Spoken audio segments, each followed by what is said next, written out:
Let me play another excerpt where Morrison does make clear that China, without mentioning it, has made our region very dangerous. And one of the big things that he's looking for at this meeting, as is the US, is a kind of united front of democracies. The Indo-Pacific region, our region, is the epicentre of renewed strategic competition. And the risks of miscalculation and conflict are very present and growing. The technological edge employed historically and enjoyed historically by Australia and our allies is under change. And I look forward to discussing the strategic challenges of the Indo-Pacific and Cornwall with our long-standing and unshakable allies. Now, Greg, the Prime Minister's already done a fair bit of work with Japan, with India, even with Vietnam, America, of course, Britain, to try to get this united front going, given the very threatening rise of China and the noises it's making. How much of that agenda do you think will be dominating in this G7 meeting on the weekend?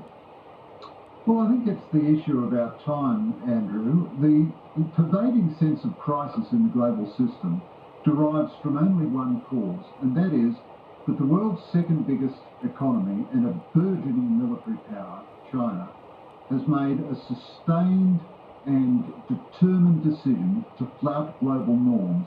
You know, it's occupied and militarised the South China Sea.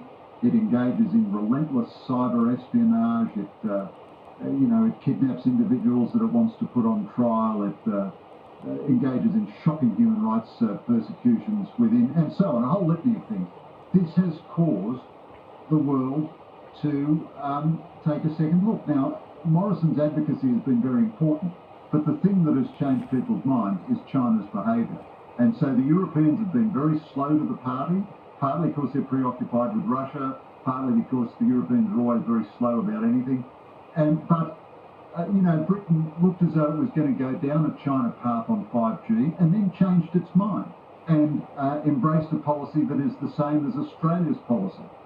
India, Japan have done similar policies on 5G as well, of course, as the United States.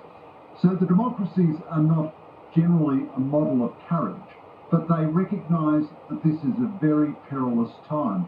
The fact that the G7 itself has developed into this liberal institution, this institution of liberal democracies, that wasn't inevitable. Remember, a few years ago, the G7 was trying to integrate Russia and became the G8 for a while. There's no talk of inviting China to join, so this is an explicit organisation of democracies.